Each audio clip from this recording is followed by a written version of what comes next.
Good evening, Kenton community. I am Sabatino Sumato. I'm your superintendent, and this is our weekly update. Folks, I know that everyone has been waiting very patiently, especially for this weekly update. So we're going to get right to the point. We're only going to be focusing on reopening plan this afternoon. And I'm going to take you through 6 components of this discussion this afternoon. First, I'm going to give you just a short intro and overview, just to recap where we've been. It's not going to include all the details, but the pertinent information that should be front and center. Then I'm going to let you know the decision that I've made. I'm going to take that to the next level and continue to talk about then how it will work.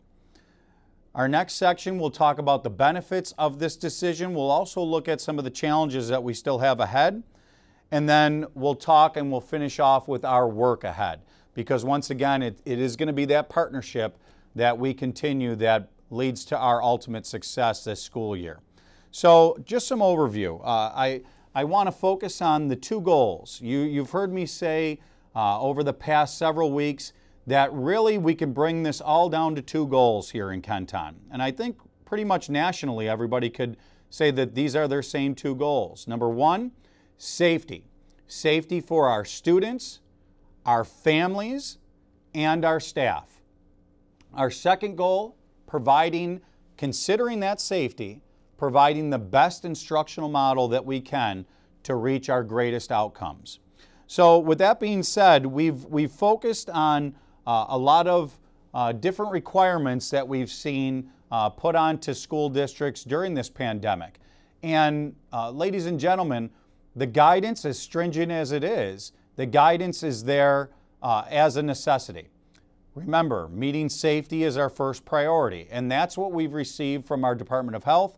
That's what we've received from our governor's office. That's what we've received from the New York State Education Department. Now, in considering all of that safety and looking at the requirements, there are things that as schools and school districts that we need to look at to make sure are in place. Let me just hit on a few that we're looking at. First of all, adequate PPE, personal protective equipment. Those are the supplies, the everyday supplies that you can imagine will be necessary within a school. A lot of these we're used to now. That's the difference in August 2020 compared to March 2020, right?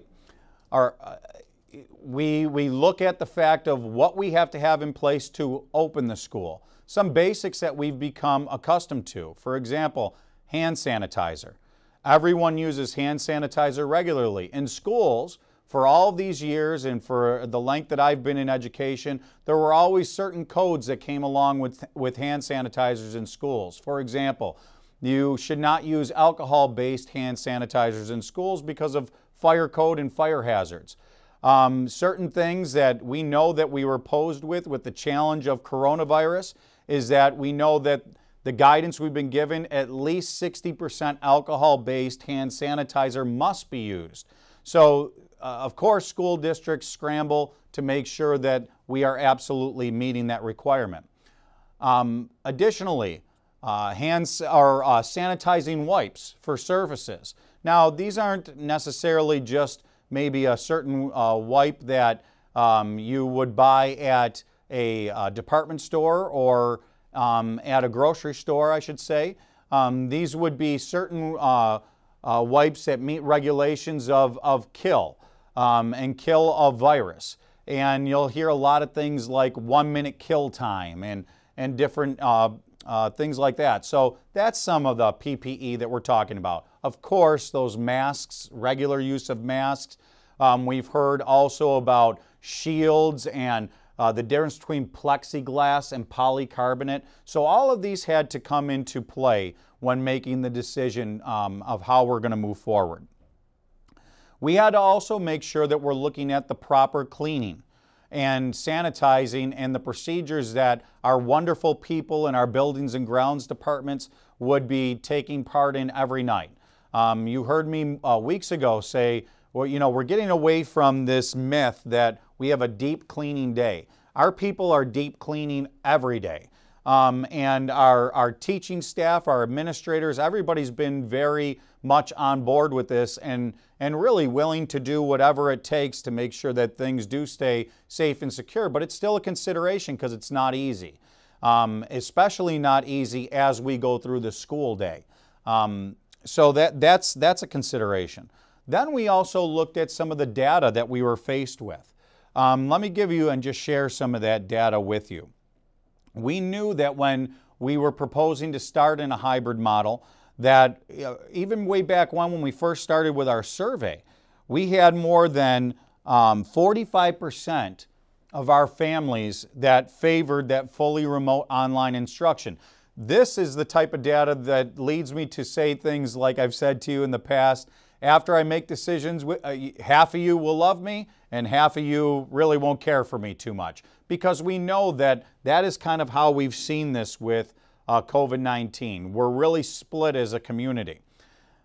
Now also, we looked at not only meeting those goals, but we wanted to come back in the best model that we could, and we really did feel that hybrid was the best because we know what the research says about students being able to be in person.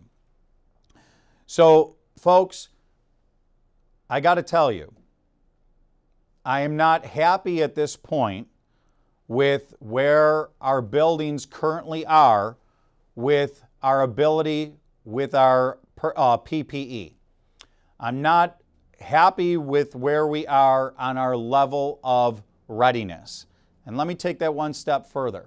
For example, we may have enough hand sanitizer, but because of national demand, we only have so much hand sanitizer. I'm not okay with knowing that we may only have a several week supply or a couple weeks supply. Or for example, sanitizing wipes. Sanitizing wipes have been on back order nationally for a very long time, several months, and we're extremely low on that. I know as a district that we're scheduled to receive our polycarbonate soon. The polycarbonate are those shields that will go on the desk, but I do not have them in my hands right now to be able to share with families. And that's why I said that I'd make a decision by this Friday, and I'd have to look at all these mitigating factors. And even though I may have some promises on the table, and I may have some assurances on the table, as a superintendent, I know what's real that's in front of me. I know that we're faced with a pandemic, and I know that I have to make a very difficult decision putting safety first and also the best instructional model. Then as we continue to look at the instructional models, we saw that in a hybrid, just in the way that we were planning the hybrid, it did bring students back, but the challenge was we had 2 days of in-person. We know that the hybrid would still exist this way. 3 days that you wouldn't be in person, 2 days more synchronous, 3 days more asynchronous.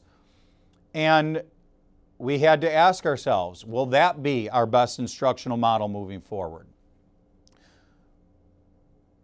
Folks, where I've landed and where my decision is that we are going to start this school year in a fully remote model because of all the things that I've just mentioned.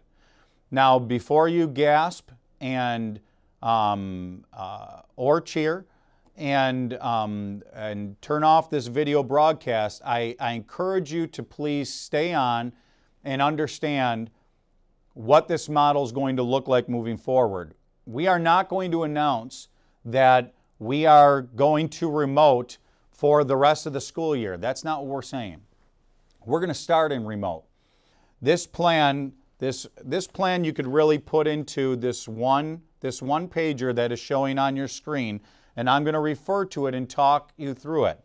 You'll see in this plan those gray, almost vertical lines are goals that we're going to try and reach, that we are setting for ourselves for the return, the incremental return of children to the hybrid instruction. Now here's the thing. Remote gives us 4 days of synchronous learning. And if you look at our remote plan, we've taken things into consideration like especially our younger kiddos cannot just be on a computer 6.5 hours. We know the challenge that it's going to be to families, and families, I lose sleep over it every day thinking about how you're going to continue to move forward. Please continue to listen and understand why I landed on this decision. So that goal 1, you'll see that first vertical line, implementation October 13th. We took these 3 goals and made them in 5-week increments. So by the end of that first 5-week period, our goal is to make sure that our schools are ready to accept in a hybrid model our UPK, our K, and our grade 1 into a hybrid. But this is kind of how we're changing how we're looking at instruction. Folks, in a pandemic, like I said, when we look at what is the objective number 2, what is the best instructional model?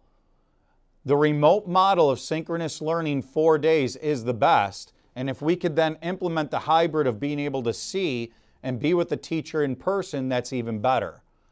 So that's really the way that we're going to start looking at instruction.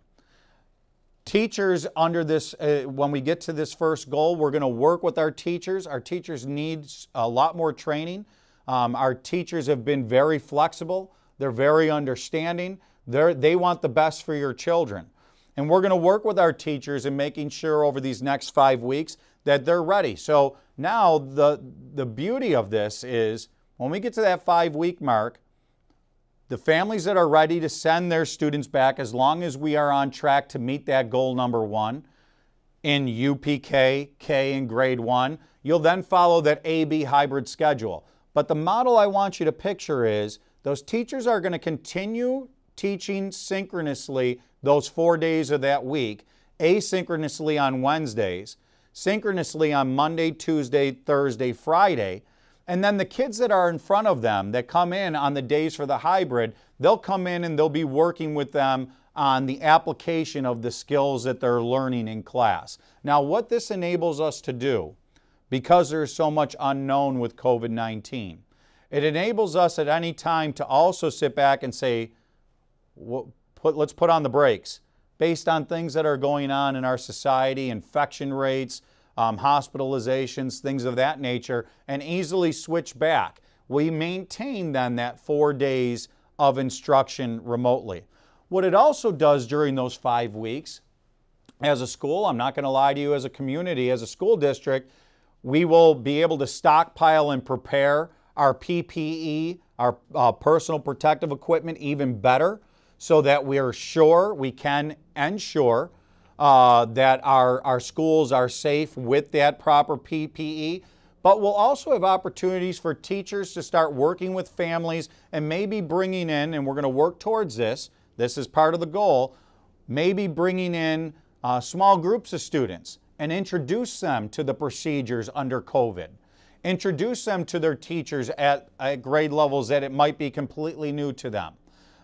Take away some of the concern of going to a new school, not understanding what it's like to eat lunch where you're 6 feet apart, or not knowing if we're going to be able to handle the masks on all day, and teaching kids simple things. For example, if you have to get a tissue during class, if you have to ask the teacher for a mask break, how we're going to have to require of students the utmost best out of behavior and procedures during this year and while we go through this pandemic. So it gives us a preparation period that we're focusing. And for this first group, we'll have 5 weeks, and it's also bringing our youngest back the soonest. We're also going to focus, it's a goal right now, to get our special needs students back during that time. Exactly who and how will be rolled out during the next several weeks. Another point with this first phase in, during the planning phase, we are going to actually start, a pre-start, if you will be our Career Tech Ed students and attending BOCES programming. We're going to transport them to fully in person. Now, people say, well, how can the CTE go to in person? Well, it's going to still be in a hybrid. And to be fully clear about this, our friends at BOCES, in talking to the superintendent there, they are at a different level of readiness for their buildings than we are. And every district, like I've said, is unique. Every learning environment is unique, and we feel confident that this is our first kind of pre-phase of getting students accustomed to transportation, bringing them to in-person instruction, and also it enables us and our kids to still maintain their certification requirements in their CTE programming. This is the do now and the planning. This is where it becomes, we will plan for that remote to start on September 8th. But we'll also plan, I already met with our administrators, our teachers are finding out simultaneously. Everybody has been on board with attempting to figure out however we can to do this. And with the ultimate goal of let's meet goal 1 and let's make sure that our skill set not only focuses on that safety, but the best instruction, and we're doing it in small incremental phases so that we can ensure and double and triple ensure that safety of our students, our family, and our staff while we're continuing to instruct. So you could see in this diagram, the next group would be our grades 2 through 4 and all of our elementaries to actually come back, 2 through 5 actually, for all of our elementaries and dipping into our middle school to come back for that second phase, that next 5 weeks, goal 2. And that seems like a long ways away, folks, but by that time we'll know a lot. We're going to have to shift some things around and be flexible with that. We're going to learn and become so much better and continue focusing on our instruction in this hybrid model. But then you'll see our final phase is our 6th through 12th, the next 5 weeks, and we'll prepare for that. Now, why it says January 4th is that last one was because the 5-week mark was right before the winter recess, and right now we're leaving it with January 4th after that winter recess so that it gives us even more time.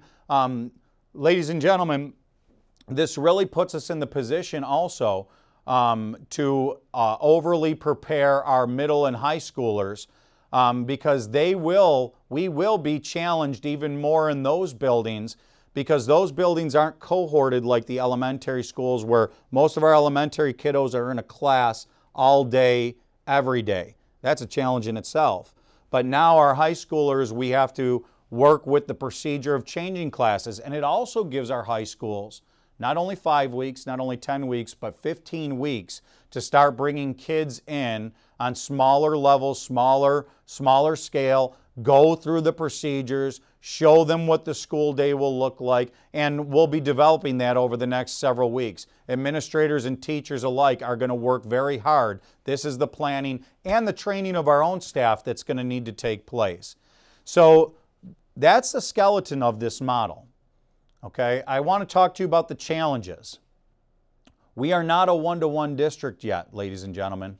One-to-one meaning that every student in our school district has their own device provided by the school district. So next week we will be sending information out to families.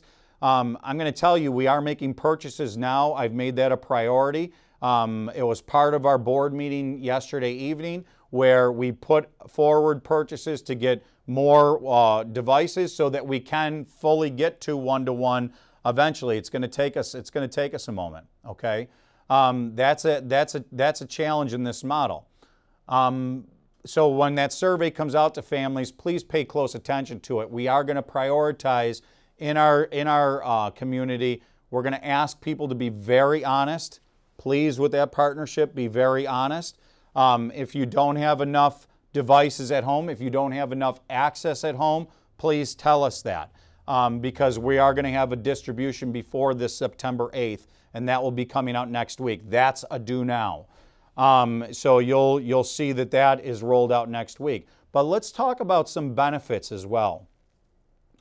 We talked about how 50% and 50% of our community and the feelings. Ladies and gentlemen, more than 1,700 students had responded that they wanted to remain virtual no matter what. Moving to this instructional model, the way it's better, because we've been trying to figure out how do we offer the hybrid and the virtual simultaneously.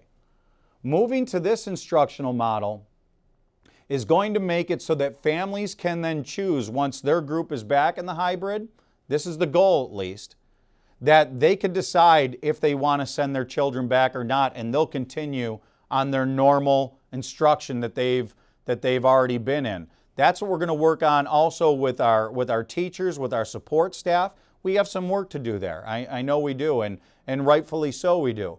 But we've had a lot of collaboration from all of our staff. They are anxious to make sure that they're getting back to in-person instruction.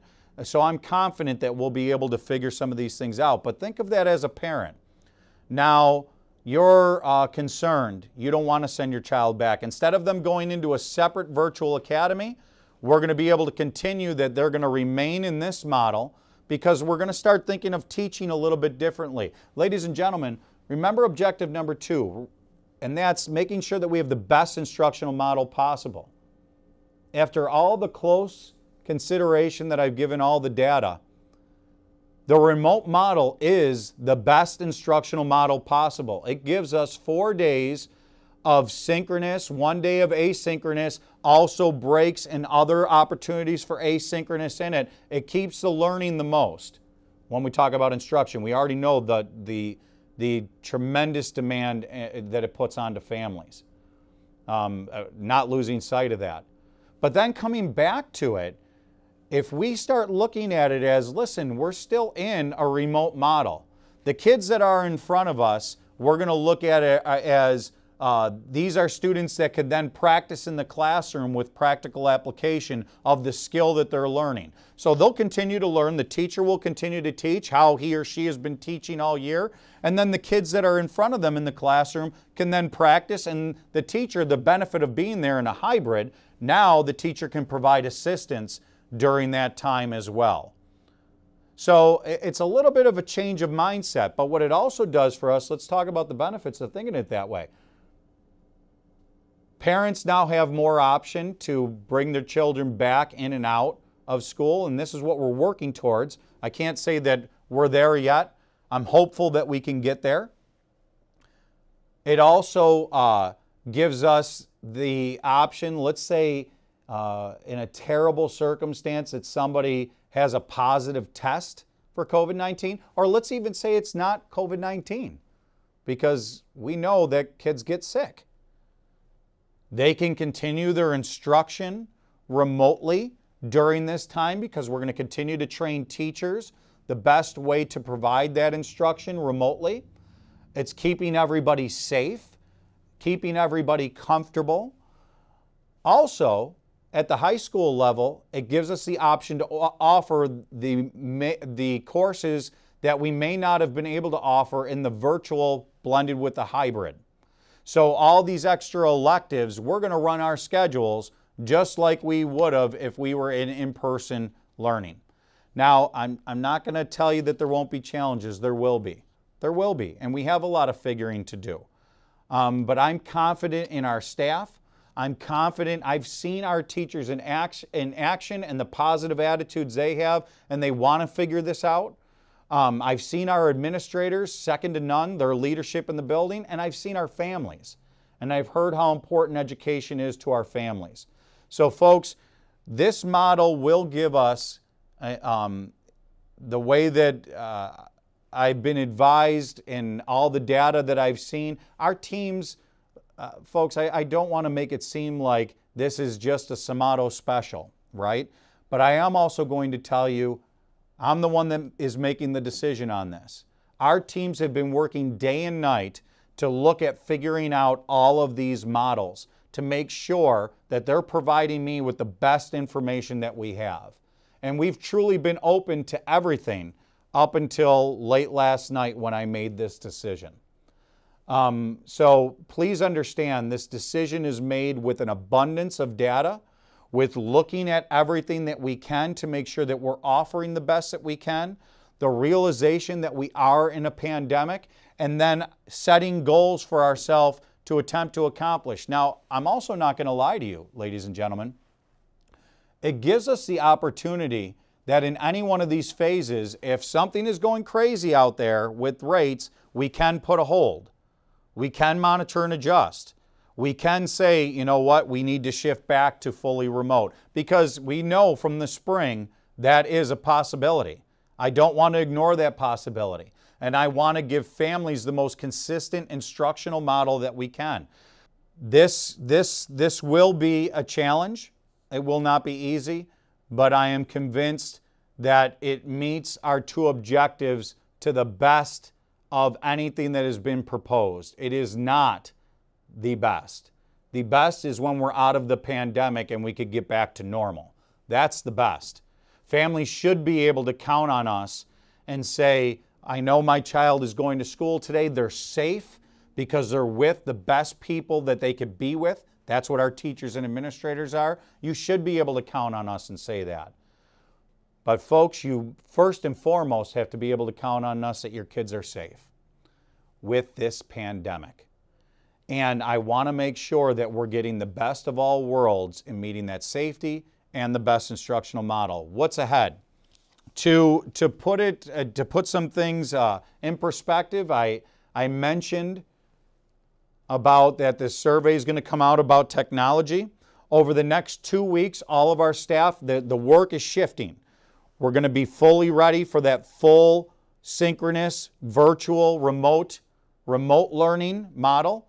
And that model is up on our website. We're going to continue working on being a one-to-one district. Our schools will be very quickly moving to finalize what back-to-school things look like for families. You know, in a lot of our schools, they've been having communication and mini sessions, whether remote or in person, with kids, especially our little ones that are first coming to school. And just think about that, folks. Our littlest, our beautiful small children, 5 years old, coming into school for the first time and trying to learn the basics and deal with the fact of the separation from their parents, and trying to do that under COVID, that poses a challenge in itself. How does a teacher hug that kid? How does a teacher tie shoes with that student and teach them that? There are so many things, so much data that's going into this that we want to make sure that we're doing it right, that lends itself to this model. I will tell you though, we will continue to place students in the A and B cohorts. The A and B cohorts are strategic so that as we do move to the hybrid, you know which days your children should be attending and the in-person instruction. So you will be informed on that as well. Don't let that confuse you. We are starting in remote. That is so that you can meet these phases. And I know, folks, and that is not attempting to talk down to our families. This is confusing. This is confusing for educators. I'm trying, and we're all attempting to do our best to educate the community on what we're living and going through every day. So we thank you for your patience in that understanding of it.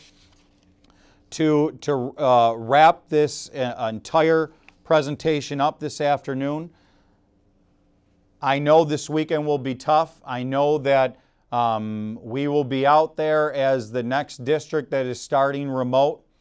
I hope that you can understand and we could be a united front why we're doing it this way.